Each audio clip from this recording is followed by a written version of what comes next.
Aujourd'hui, on va parler d'une application. Donc c'est une vidéo un petit peu spéciale, on va parler de l'application Clubhouse et je vais vous expliquer ce qu'est Clubhouse, quel est le principe de fonctionnement de l'application et ce qu'elle peut vous apporter à vous personnellement, peu importe votre situation, que vous soyez étudiant, entrepreneur, salarié, chef d'entreprise, que vous soyez un créatif ou quelqu'un de technique ou quelqu'un de scientifique, peu importe, cette application va pouvoir énormément vous aider d'un point de vue personnel, mais attention, il n'y a pas que des choses positives avec cette application, donc je vais essayer d'être assez concis, simple, pour vous expliquer le principe de fonctionnement de l'application, ses tops, ses flops, et bien sûr, n'hésitez pas à partager cette vidéo pour expliquer aux gens autour de vous comment fonctionne l'application si vous êtes un petit peu fatigué de le répéter, et si vous ne connaissez pas encore l'application, bien sûr, je vous garantis que vous allez en entendre parler dans les jours, les semaines qui viennent, puisqu'elle fait juste un tabac à travers le monde. Je vais vous donner quelques chiffres un petit peu plus tard, et elle commence vraiment à énormément se faire connaître en France aussi.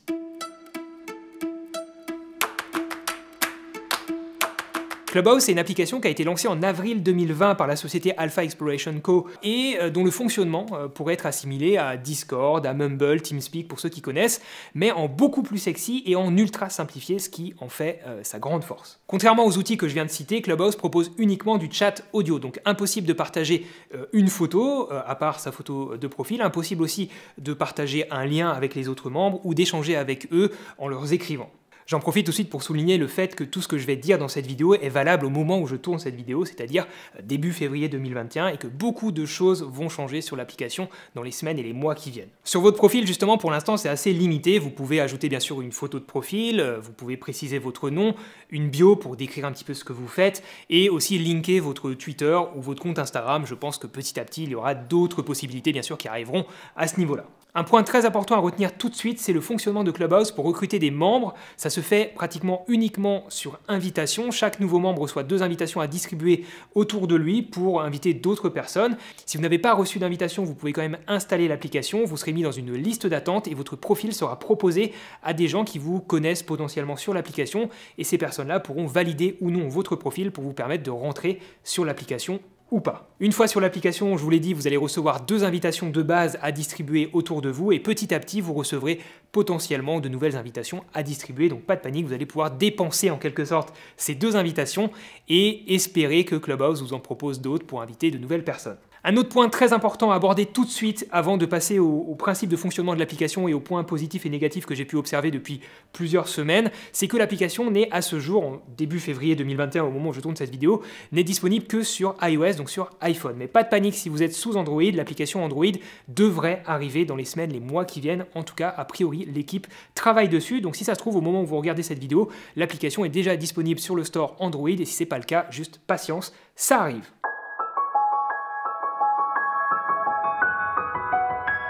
Quelques chiffres rapidement, donc l'application a été lancée en avril 2020 et seulement un mois après elle comptabilisait déjà plus de 1500 utilisateurs et aujourd'hui donc en février 2021 elle comptabilise plus de 6 millions d'utilisateurs. Il s'agit de la 5e application de réseaux sociaux la plus téléchargée sur iPhone et la 29e application de façon globale la plus téléchargée sur iPhone là aussi au moment où je fais cette vidéo bien sûr. En décembre 2020, donc seulement 8 mois après le lancement de l'application, celle-ci était valorisée à 100 millions de dollars et seulement un mois après, fin janvier 2021, elle a été revalorisée grâce à plein de levées de fonds à 1 milliard de dollars. On peut bien sûr tout à fait imaginer qu'ils vont énormément investir et que l'application va beaucoup évoluer dans les jours, les semaines, les mois qui viennent et que bien sûr, ils vont travailler sur une application Android d'ici peu. Donc l'application gagne maintenant plusieurs millions d'utilisateurs chaque semaine et de plus en plus à travers le monde et notamment en France. C'est pour ça que je voulais faire cette vidéo pour vous en parler parce que vous allez en entendre parler, c'est sûr et certain. Et sa popularité est encore plus importante depuis que Elon Musk a été interviewé dessus fin janvier ou encore Mark Zuckerberg début février.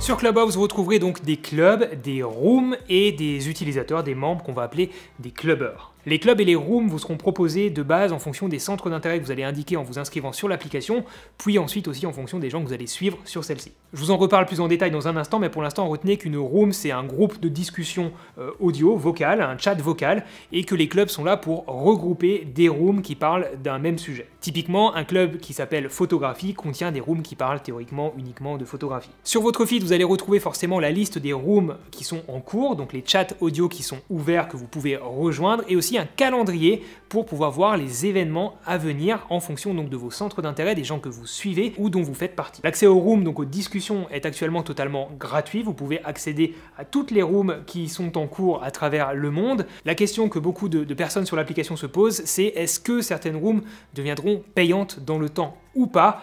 On en reparle en fin de vidéo. En tout cas, pour l'instant, chaque clubber est libre de créer une room, qu'il soit dans un club ou non, que cette room appartienne à un club ou non, on est toutes et tous, quand on arrive sur l'application, tout de suite libre de créer une conversation, créer une room sur un sujet donné. Une room peut être publique, donc accessible à toutes les personnes qui sont sur l'application à travers le monde, c'est la grande force de Clubhouse, on en parlera tout à l'heure, ou alors sociale, dans ce cas-là, c'est uniquement les personnes que vous suivez qui pourront avoir accès à cette room, ou alors vous pouvez la rendre privée pour sélectionner les personnes qui pourront accéder à la room.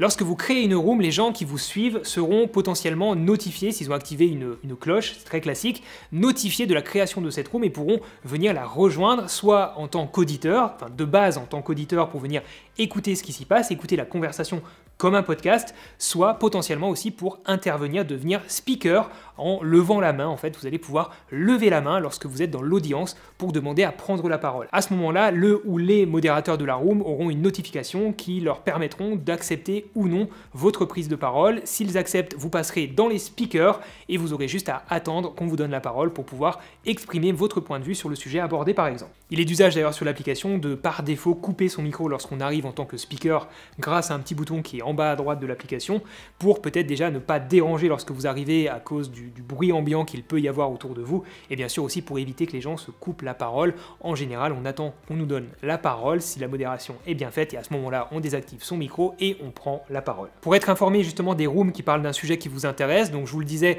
soit c'est en fonction de vos centres d'intérêt et dans ce cas-là, vous aurez des propositions dans votre feed, soit ce sera en fonction aussi des gens que vous suivez. Dès que vous allez commencer à suivre des gens, vous pourrez choisir d'avoir une notification dès que ces personnes-là deviennent speakers dans une room, ou vous pourrez aussi découvrir potentiellement de nouvelles rooms grâce justement aux gens que vous suivez et en observant un petit peu les rooms auxquels ils participent juste en tant qu'auditeurs. D'une façon plus générale, et j'en parlais un petit peu tout à l'heure, l'idée c'est surtout de suivre des clubs sur une thématique donnée pour pouvoir avoir accès aux rooms qui sont créés dans ce club-là sur ce sujet-là. Ça vous évitera de devoir suivre énormément de personnes pour pouvoir avoir accès à certaines rooms sur certains sujets. A noter que pour l'instant, sur l'application, vous ne pouvez pas rechercher de rooms via leur titre ou de potentiels mots-clés. Vous pourrez uniquement rechercher soit des clubs, soit des membres. Donc encore une fois, il est important de suivre des clubs qui vous intéressent et de suivre des membres qui parlent habituellement de sujets qui vous intéressent ou qui ont l'habitude aussi de créer des rooms sur des thématiques qui vous intéressent. La notion très importante à retenir de Clubhouse à ce jour par rapport à un podcast, c'est que pour l'instant, tout est en direct, il n'existe à ce jour aucun moyen de réécouter les conversations qui ont eu lieu dans une room. C'est à la fois ce qui fait vraiment la force de Clubhouse et sa singularité, par contre c'est aussi ce qui rend ce réseau social très addictif et ça ce sera pas au goût de tout le monde, on en parlera tout à l'heure.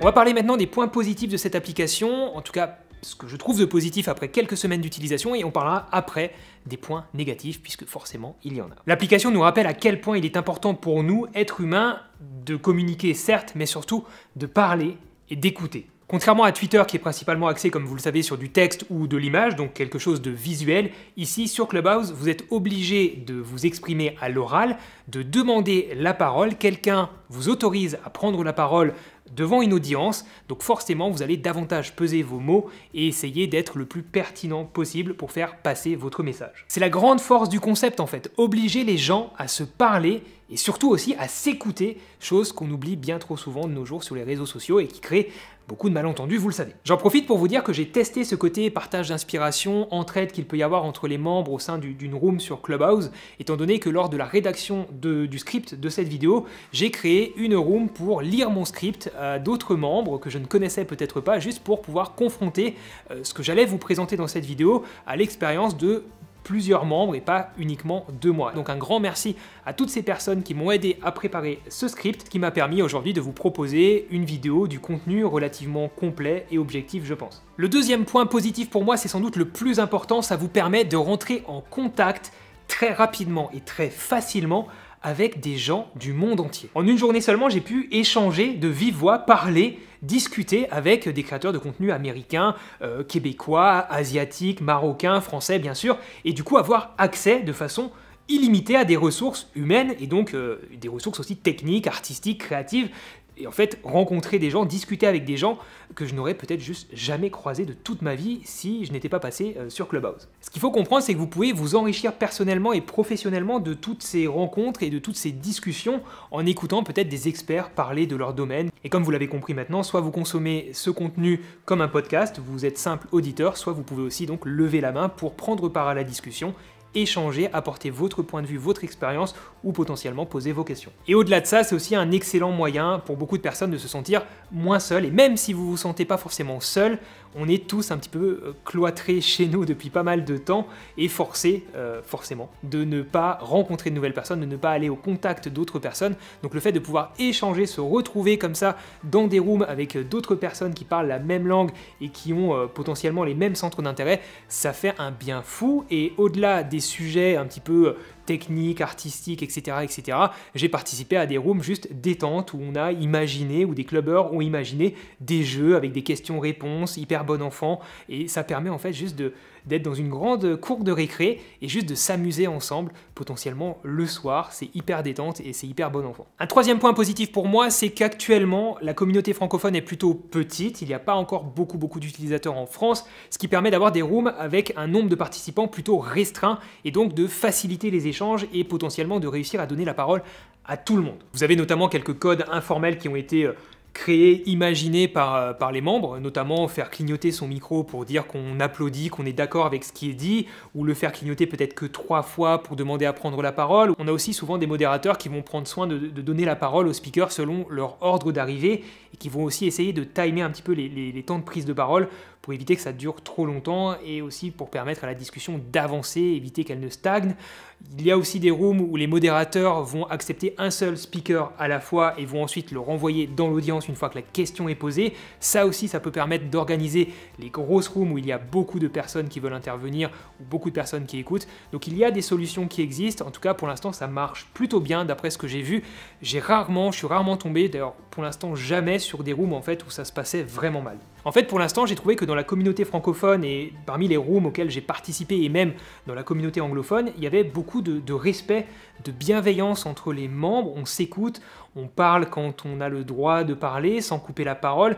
Voilà, forcément, il va y avoir des exceptions à ce que je suis en train de dire, mais pour l'instant, j'ai trouvé que c'était très sain et c'est quand même assez rare sur Internet. Globalement, c'est un outil extraordinaire pour permettre à tout le monde d'échanger librement, d'apporter son opinion, son point de vue sur un sujet donné et surtout de se faire comprendre en évitant au maximum les malentendus étant donné que c'est vocal, oral, et que si quelqu'un nous a mal compris, on peut rapidement réexpliquer ou préciser son point de vue. Et bien sûr, j'espère que ça restera comme ça, même quand il y aura encore plus de millions et de millions d'utilisateurs sur la plateforme. Et justement par rapport à ça, mon quatrième point positif, c'est le fait que chaque membre est proactif sur Clubhouse, c'est-à-dire que chaque membre est libre de créer sa propre room sur le sujet qui l'intéresse. Donc si l'offre des rooms par exemple francophones ne vous plaît pas, si vous n'êtes pas satisfait de ce que Clubhouse vous propose, que vous trouvez qu'il y a un manque, eh bien libre à vous de créer votre propre room, d'envoyer vos invitations à des personnes autour de vous qui partagent la même passion que vous par exemple, et de créer votre petit cercle en fait, votre petite communauté qui va potentiellement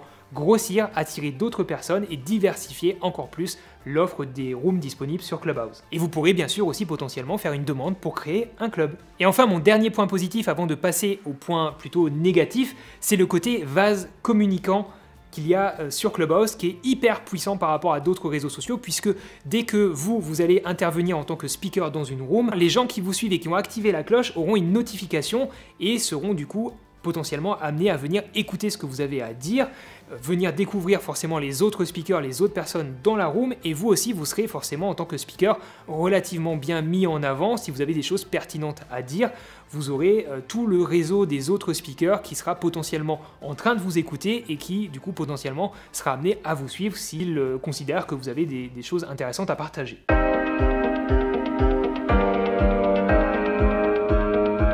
Place maintenant au point plutôt négatif concernant Clubhouse et on parlera en fin de vidéo des évolutions possibles pour l'application. Je vais aller assez vite pour pas que ça dure 3 heures. La principale problématique déjà, selon moi et selon d'autres membres, c'est le côté ultra addictif de l'application étant donné que tout se passe en direct. On est forcément tenté d'être très souvent sur l'application pour louper le moins de conversations possible étant donné qu'il n'y a aucune rediffusion. Et forcément, au bout d'un moment se pose la question de la saturation d'informations, l'overdose d'informations, typiquement lorsque vous allez participer à une room qui peut parfois durer plusieurs heures, 4 heures, 6 heures.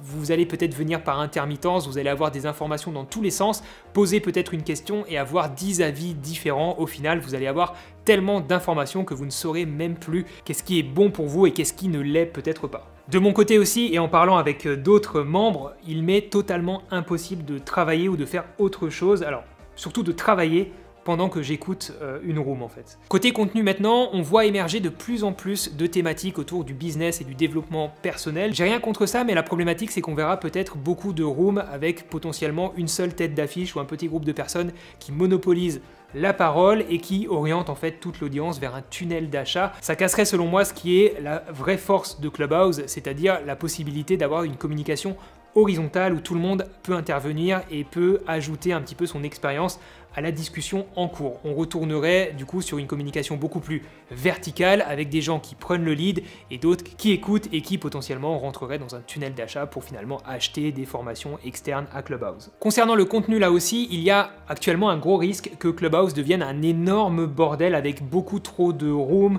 avec des sujets dans tous les sens, des clubs dans tous les sens. Et l'avenir et le succès de Clubhouse dépend beaucoup, je pense, de l'algorithme qui sera mis en place pour pouvoir filtrer les rooms et les clubs dans votre feed. Quelle sera en fait la stratégie de Clubhouse pour toujours nous proposer en fait du contenu qui soit à la fois diversifié et ciblé en fait par rapport à nos centres d'intérêt. Concernant les fonctionnalités justement, j'en parlais un petit peu plus tôt, on ne peut pas encore rechercher de rooms par leur titre ou par d'éventuels mots-clés. C'est un vrai problème forcément pour découvrir de nouvelles rooms, on peut uniquement chercher des gens ou des clubs, mais ça je pense que ce sera mis à jour, j'imagine, dans les semaines, les mois qui viennent. Côté modération se pose la question du pouvoir des modérateurs, donc des gens qui modèrent une room. Il y a un modérateur ou plusieurs modérateurs dans une room. Ces gens-là ont quand même un pouvoir sur l'audience. Forcément, il faut quelqu'un qui drive ou des personnes qui drive la conversation, déjà qui crée la room, qui soit à l'initiative de la room. Mais ces personnes-là peuvent bien sûr décider d'interdire la parole à certaines personnes en n'acceptant pas peut-être leur prise de parole ou en les renvoyant dans l'audience si jamais ils sont potentiellement en désaccord avec ce qui est dit. Et que faire aussi si les modérateurs décident, comme je disais tout à l'heure, décident de ne pas donner la parole à l'audience et en fait font un monologue potentiellement commercial. Dans ce cas-là, on irait totalement à l'encontre du concept de Clubhouse et c'est aussi une faiblesse du concept à ce jour. Côté législation et accessibilité, deux mots compliqués à dire, une personne en situation de handicap m'a fait remarquer que actuellement l'application ne respectait pas du tout les normes, les règles internationales concernant l'accessibilité des applications. Alors je ne sais pas exactement en quoi ça consiste, je ne connais pas ces normes, mais a priori l'application n'est pas conforme alors qu'elle aurait pu le devenir en l'espace d'1 an d'existence maintenant. Ça aussi, j'ose imaginer que ça évoluera dans le temps avec les prochaines mises à jour. Il y a déjà une mise à jour qui a été faite début février qui permet d'utiliser la fonctionnalité VoiceOver des iPhones pour naviguer dans l'application, donc c'est plutôt encourageant pour la suite à ce niveau-là. D'ailleurs, actuellement, l'application n'est disponible qu'en anglais et les conditions générales ne sont pas traduites dans différentes langues. Et il me semble qu'en Europe, si les conditions générales ne sont pas disponibles dans la langue d'un pays où est disponible l'application, eh bien celles-ci ne sont pas applicables et ne valent pas grand-chose, il me semble, à vérifier, mais c'est ce que j'ai lu. Côté RGPD, l'application respecte pas grand-chose, voire rien. Enfin, je suis pas spécialiste, mais je sais que ça gueule déjà pas mal en Allemagne et ça va pas tarder en France et au niveau de l'Union européenne, c'est sûr, étant donné déjà que pour utiliser l'application, vous devez autoriser celle-ci à accéder à tous vos contacts. Donc déjà, ça, je pense que c'est pas très RGPD friendly. Les conversations sont aussi enregistrées, je crois, alors j'ai pas l'info officielle, mais je crois qu'elles sont enregistrées pendant 3 heures à des fins de modération, étant donné que s'il y a un conflit, bien sûr, vous pouvez, ou s'il y a du troll sur l'application, vous pouvez signaler un membre, même s'il a quitté la conversation, vous pouvez le retrouver, le signaler, et il y a un être humain qui va pouvoir réécouter la conversation et juger un petit peu du bien fondé, un petit peu du signalement, et potentiellement totalement bannir un utilisateur de l'application, ou bannir aussi potentiellement un utilisateur qui aurait recommandé un utilisateur très malsain sur l'application. Voilà, il faut faire attention aux personnes a priori qu'on invite sur cette application. Donc voilà, sachez que forcément, vous vous en doutez, je pense, vous n'êtes pas naïf en 2021, vos conversations sont enregistrées. Par contre, il est totalement interdit d'enregistrer ce qui se passe sur Clubhouse. Ça aussi, ça irait à l'encontre du concept même de Clubhouse. Donc enregistrer ce qui se passe pour en faire un podcast ou une vidéo YouTube, c'est totalement interdit par les conditions d'utilisation.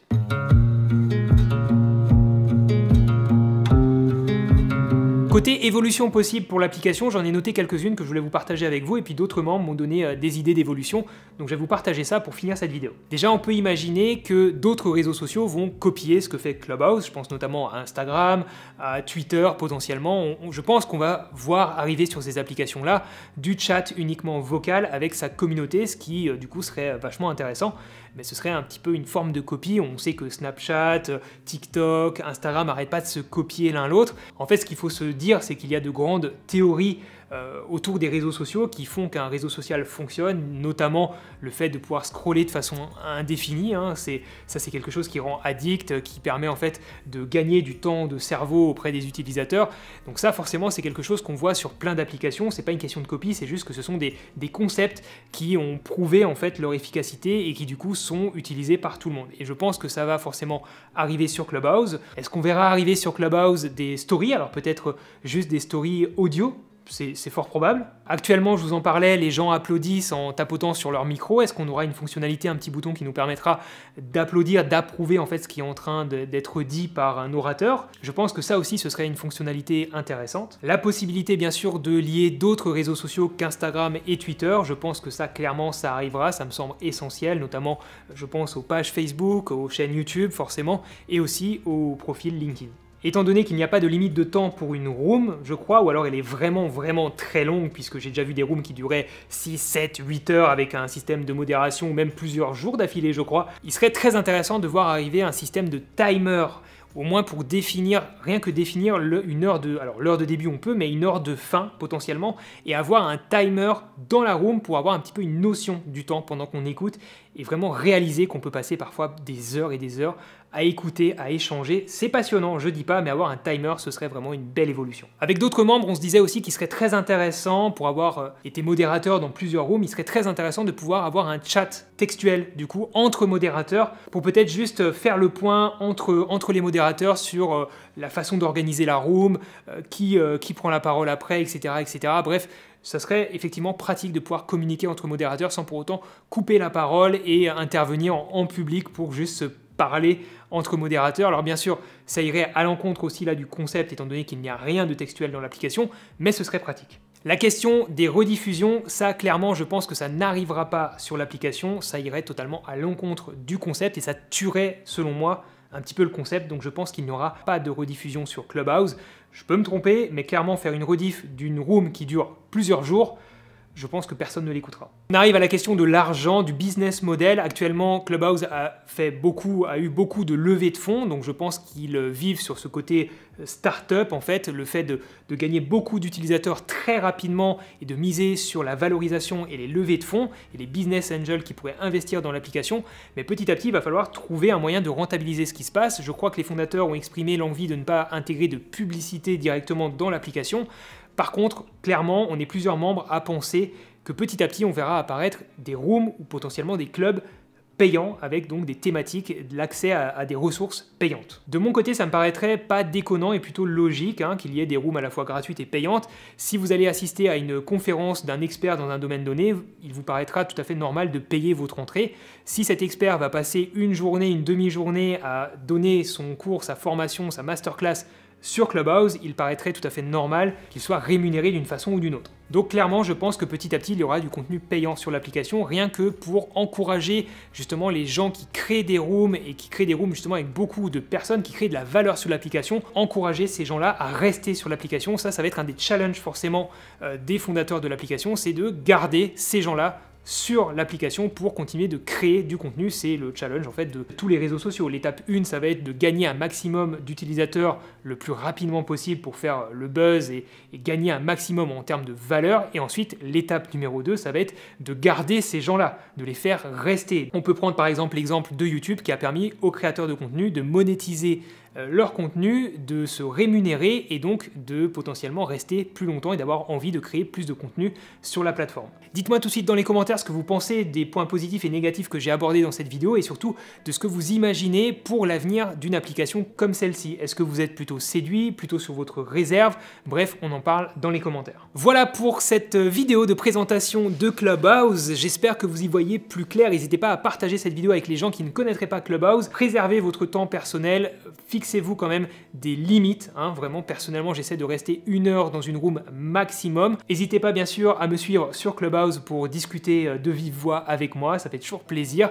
J'héberge des rooms qui parlent de photographie, de vidéo, de business aussi, bien sûr, de création d'entreprise en fait, d'inspiration, partage d'inspiration, de motivation et aussi concernant les réseaux sociaux, comment fonctionnent les réseaux sociaux, comment travailler son contenu sur les réseaux sociaux. Voilà. Sur ce, je vous laisse. Merci encore à toutes les personnes sur Clubhouse qui m'ont aidé à préparer ce script. À très bientôt dans une room, je l'espère. Restez créatifs. Ciao!